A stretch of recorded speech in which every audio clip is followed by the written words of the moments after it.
గత కొన్ని రోజుల నుంచి తెలంగాణ రాష్ట్రంలో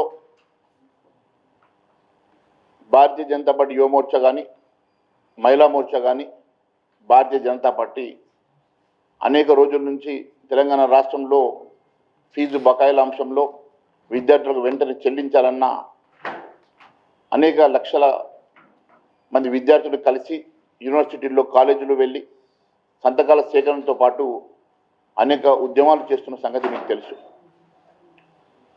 మరి తెలంగాణ రాష్ట్రంలో అధికారం వచ్చిన వెంటనే పెండింగ్ బకాయిలు చెల్లిస్తాని ఎస్సీ ఎస్టీ బీసీ ఈబీసీలకు ఫీజు రీఎంబర్స్మెంట్ని చెల్లిస్తాను, సకాలంలో చెల్లిస్తానని చెప్పినటువంటి రేవంత్ రెడ్డి గారు అధికారం వచ్చిన తర్వాత అన్ని పక్కన పెట్టి కేవలం ఈ రాష్ట్రాన్ని ఏ రకంగా దోచుకోవాలన్న ఆలోచన మాత్రమే చేస్తున్నాడు. ఈ రాష్ట్రంలో కనీసం విద్యాశాఖ మంత్రి కూడా లేకుండా అనేకమైనటువంటి విద్యా వ్యవస్థ నత్తనడక నడుస్తూ ఉంటే అనేక ఇబ్బందులతోటి ఈరోజు స్కూళ్ళు, పాఠశాలలు, కళాశాలలు, యూనివర్సిటీలు కనీస సౌకర్యాలు లేక ఇబ్బంది పడుతూ ఉంటే ఈయన మాత్రం విదేశీ టూర్లు అని చెప్పి దేశాలపైన తిరుగుతూ ఉన్నాడు. మీకు కొన్ని వాస్తవాలు, తెలంగాణ రాష్ట్రంలో కేవలం 7 నుంచి 8% మాత్రమే విద్యా వ్యవస్థ మీద బడ్జెట్లో కేటాయింపులు ఉన్నాయి. బీహార్ లాంటి రాష్ట్రంలో 20% విద్య మీద కేటాయిస్తే తెలంగాణలో 7 నుంచి 8% మాత్రమే విద్యాశాఖకు కేటాయిస్తూ ఈ రాష్ట్రంలో 30,014 స్కూళ్ళు ఉంటే 21,126 బడులు శిథిలావస్థలో ఉన్నాయి. ఈ రాష్ట్రంలో ఫుడ్ పాయిజన్ మీరు చూస్తూ ఉన్నారు. అనేక మంది విద్యార్థులు ఫుడ్ పాయిజన్తో హాస్పిటలైజ్ అవుతున్న సంగతి నేను మీకు తెలియజేస్తూ ఉన్నాను. అంతేకాదు 1752 పాఠశాలల్లో బాలికలకు కూడా మరి మరుగుదొడ్లు లేనటువంటి, కనీస బాత్రూమ్ లేనటువంటి పరిస్థితి ఈ రాష్ట్రంలో ఉన్నది. దాదాపు 21,000 బడులు శిథిలావస్థలో ఉన్నాయి. 21,126 బడులు శిథిలావస్థలో ఉన్నాయి.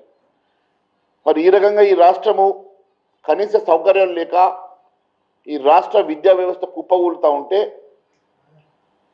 టీచర్లను సింగపూర్ పంపిస్తున్నా, స్పెయిన్ పంపిస్తున్నా, యూరోప్ పంపిస్తున్నా, అమెరికాకి వెళ్ళి యూనివర్సిటీలు పట్టుకొస్తా అని చెప్పేసి ప్రగల్భాలు పలుకుంటా ఈ రాష్ట్ర ఖజానాకు చిల్లులు కొట్టి విహారయాత్రలు చేస్తున్న ముఖ్యమంత్రికి సిగ్గుండాల. కనీసం విద్యాశాఖకు మంత్రి లేడు. ఈ రాష్ట్రంలో ఉన్నటువంటి శిథిలావస్థలో ఉన్నటువంటి బడులకు కనీసం రిపేర్లు చేయాలన్న ధ్యాస లేదు, బాత్రూమ్లు కట్టియాలన్న ధ్యాస లేదు, కొత్త రూములు, కొత్త బిల్డింగ్లు కట్టియాలన్న ధ్యాస లేదు. కానీ ఈయన మాత్రం లక్షల కోట్ల రూపాయల మాటలు మాట్లాడతాడు. కనీస సౌకర్యాల గురించి ఆలోచన చేసే పరిస్థితి లేదు. నేను అడుగుతా ఉన్నాను, ఒకవైపు ఫీ రియంబర్స్మెంట్ అంశంలో 15,000 కోట్ల రూపాయలు మీరు బకాయి పడి ఈ రాష్ట్ర విద్యార్థులు సర్టిఫికెట్లు కూడా మరి కాలేజీల్లో ఇవ్వకుంటే వాళ్ళు ఉద్యోగాలకి వాళ్ళు అప్లికేషన్ పెట్టుకోలేక, పై చదువులు చదవలేక,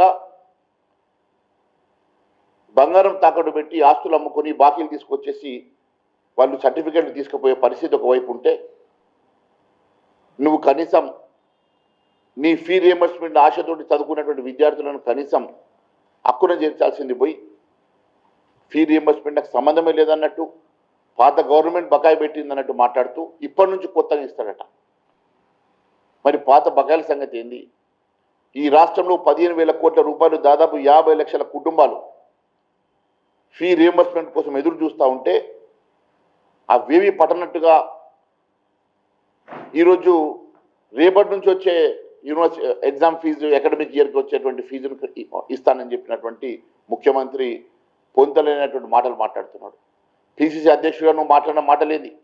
నీ మేనిఫెస్టోలో నువ్వు పెట్టుకున్నటువంటి హామీలేంది?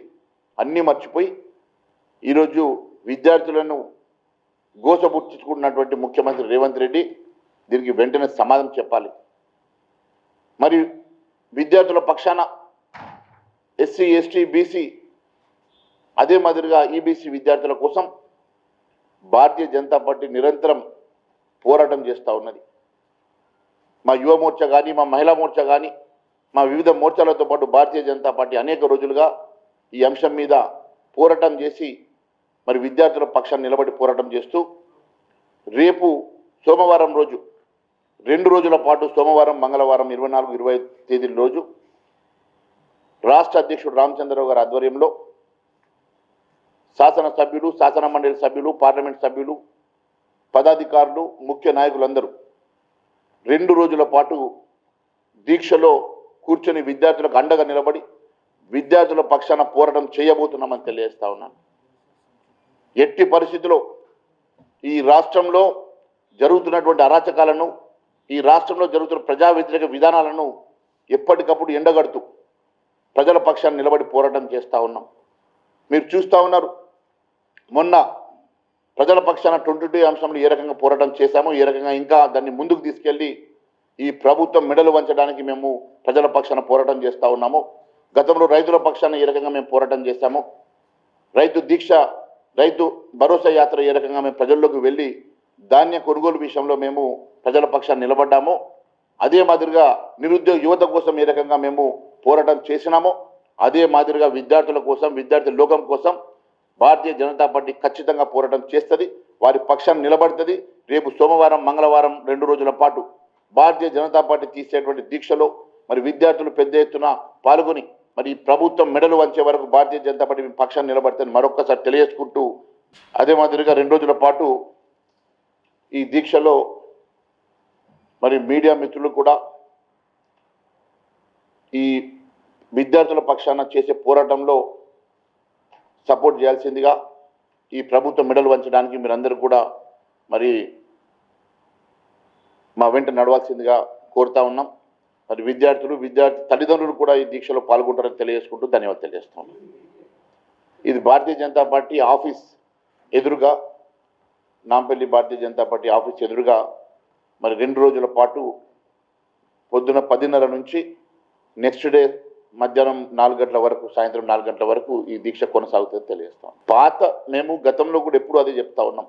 తెలంగాణ రాష్ట్రం వచ్చిన తర్వాత 10 సంవత్సరాలు ఈ రాష్ట్ర అన్ని అంశాలలో తెలంగాణ రాష్ట్రాన్ని భ్రష్టు పట్టించినటువంటి గత ప్రభుత్వ విధానాలు కానివ్వండి, అదే విధానాలను కొనసాగిస్తున్నట్టు ఈ ప్రభుత్వం కానివ్వండి. నేను అడుగుతా ఉన్నాను, 4 లక్షల కోట్ల రూపాయలు అప్పు తీసుకొచ్చినటువంటి ఈ ప్రభుత్వం 2.5 సంవత్సరాల్లో 4 లక్షల కోట్ల రూపాయలు అప్పు తీసుకొచ్చి ప్రతి సంవత్సరం 2.5 లక్షల కోట్ల రూపాయల బడ్జెట్ ప్రవేశపెట్టి విద్యా వ్యవస్థకి మీరు ఖర్చు పెట్టింది కేవలం 8% కూడా కాదంటే, అది కూడా పూర్తిగా ఖర్చు పెట్టినట్టు ఆధారం లేవంటే ఏ రకంగా విద్యా వ్యవస్థని పూర్తిగా భ్రష్టు పట్టిస్తా ఉన్నారనే సంగతే గతంలో అసెంబ్లీ సాక్షిగా మాట్లాడినాము. ఇప్పుడు కూడా అదే అంశాన్ని మీకు తెలియజేస్తా ఉన్నాం.